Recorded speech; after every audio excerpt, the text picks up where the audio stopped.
Salut la famille, j'espère que vous allez bien. Aujourd'hui, nous allons parler de quelque chose de très important que la jeunesse vraiment a dû pour avoir quelques solutions. Nous allons parler de l'organisation. Qu'est-ce que l'organisation? L'organisation pour moi, c'est l'établissement d'un programme à moyen terme, à long terme et pour réaliser ce programme.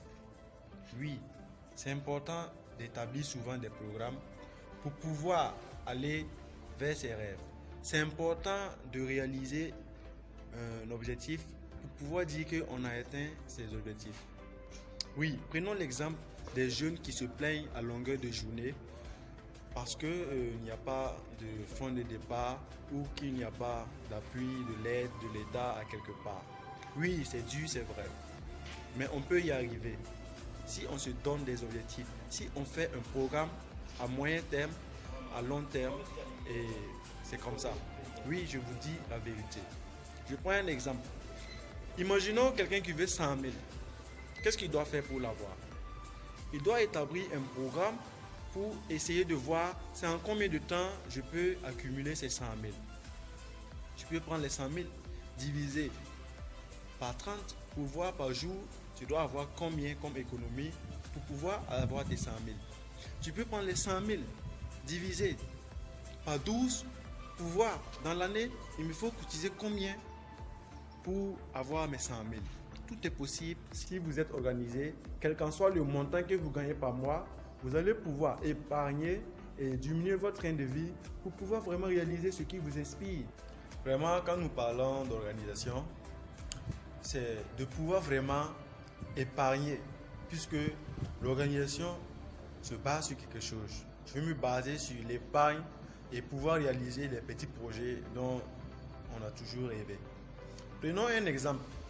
Un individu A qui travaille par mois et gagne 300 000 par mois, mais à la fin du mois, ses factures, son logement, sa nourriture, toutes ses dépenses s'élèvent à 500 000.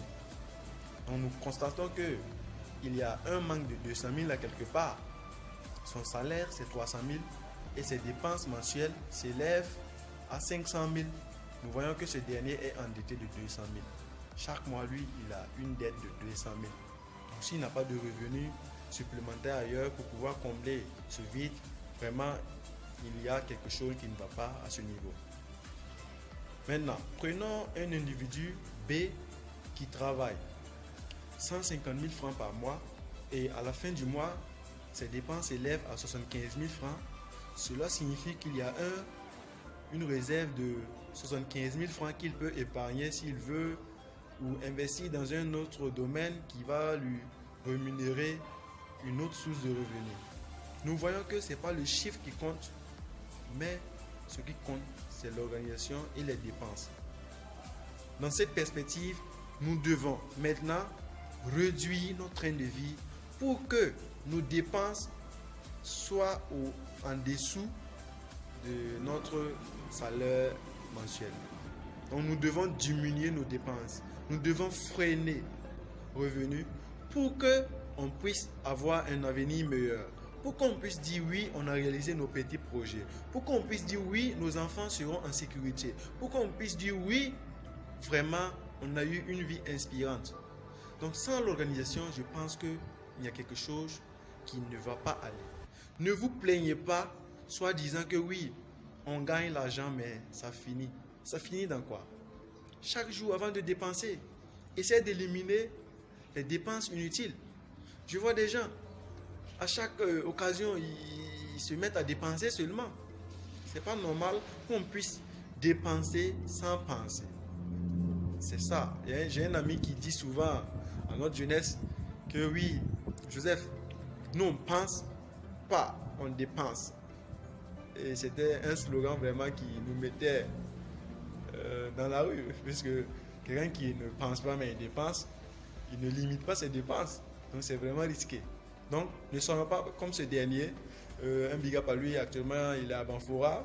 Et voilà. Je pense que maintenant il doit être là à penser avant de dépenser. Sinon si on ne pense pas et puis on dépense, c'est catastrophique. Donc c'est juste comme ça. Nous devons nous organiser pour vraiment aller au bout de notre rêve.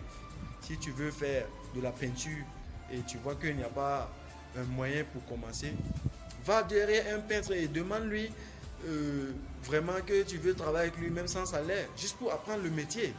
Il n'y a rien de honteux dans ça.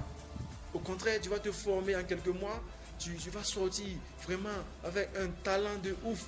Oui, formez-vous dans ce que vous aimez faire. Moi, je vous conseille de vous former à tout prix. C'est la clé.